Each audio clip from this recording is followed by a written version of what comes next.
ഇനിയാണ് ഉഷപൂജ വരുന്നത്. ആ ഒരു സമയത്ത് മനോമോഹനനായിട്ട് ആ ഗുരുവായൂരപ്പൻ ഉണ്ടായിരിക്കുക. അതിൻ്റെ ഫലമായിട്ട് പറയുന്നത് പരാഭക്തിദായകം എന്ന്, അതായത് കൂടുതൽ കൂടുതൽ ഭക്തി ഉണ്ടാകുക, ഗുരുവായൂരപ്പനിലേക്ക് അടുക്കാനായിട്ട് കൂടുതൽ കൂടുതൽ ഭക്തി ഉണ്ടാക്കുന്ന ആ ഒരു ഭാവത്തിലാണ് ഉഷപൂജ സമയത്ത് നമ്മുടെ ഗുരുവായൂരപ്പൻ്റെ ഭാവം ഉണ്ടായിരിക്കുക എന്നാണ് പറയുന്നത്. അത് തന്നെയാണ് അതിൻ്റെ ഫലമായിട്ട് പറയുന്നത് കേട്ടോ. പിന്നെയാണ് പാലഭിഷേകം വരുന്നത്. പാലഭിഷേകത്തിൻ്റെ സമയത്ത് ഗോവിന്ദമൂർത്തി ആയിട്ടാണ്, ഗോവിന്ദ ഗോവിന്ദ എന്ന് വിളിച്ചിട്ടാണ് ഗുരുവായൂരപ്പനെ പ്രാർത്ഥിക്കേണ്ടതെന്ന്. സംരക്ഷകനായിട്ട്, അതായത് നമ്മളെ എല്ലാവരും സംരക്ഷിക്കുന്ന ഗോവിന്ദമൂർത്തി ആയിട്ടാണ് പാലഭിഷേകത്തിൻ്റെ സമയത്ത് ഗുരുവായൂരപ്പൻ ഉണ്ടായിരിക്കുക. നമ്മളൊരു കഥ പറഞ്ഞിട്ടുണ്ടായിരുന്നു ഗോവർദ്ധനോദ്ധാരണത്തിൻ്റെ.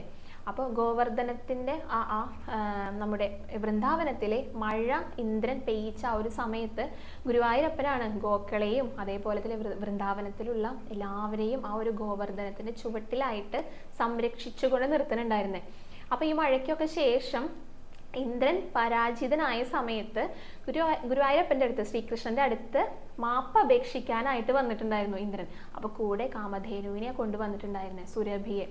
അപ്പോൾ ഗുരുവായൂരപ്പൻ്റെ അടുത്ത് വന്ന സമയത്ത് സുരഭി പറഞ്ഞ ഒരു കാര്യമുണ്ട്. അതായത് ഞങ്ങളുടെ ദേവൻ ഇനി മുതൽ ഇന്ദ്രനല്ല അങ്ങാണെന്ന് പറഞ്ഞിട്ട് ആ ഒരു സമയത്താണ് ഗോവിന്ദ പട്ടാഭിഷേകം നടത്തുന്നത്. അതായത് പാലുകൊണ്ട് ഭഗവാനെ അഭിഷേകം ചെയ്യാം.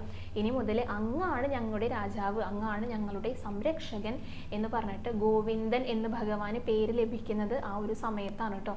അപ്പോൾ ഗോക്കളെയെല്ലാം സംരക്ഷിക്കുന്നവൻ, അതോടൊപ്പം തന്നെ നമ്മളെ എല്ലാം സംരക്ഷിക്കുന്നവൻ എന്നുള്ള ഒരു രീതിയിലാണ് ഗോവിന്ദൻ എന്നുള്ള ആ ഒരു പേര് കൂടെ ലഭിക്കുന്നത്. അതുകൊണ്ട് പാലഭിഷേകം കണ്ടു തൊഴുതു കഴിഞ്ഞാൽ നമ്മളെല്ലാം സംരക്ഷിക്കുന്ന ഒരു ഗുരുവായൂരപ്പനെ ആയിട്ടാണ് നമുക്ക് കാണാനായിട്ട് സാധിക്കുക. അതേപോലെ തന്നെ നേത്ര സംബന്ധമായ അസുഖങ്ങൾ മാറാനും പാലഭിഷേകം കണ്ടു തൊഴുന്നതും പാലഭിഷേകം ചീട്ടാക്കുന്നതും വളരെ നല്ലതാണെന്ന് പറയാറുണ്ട് കേട്ടോ.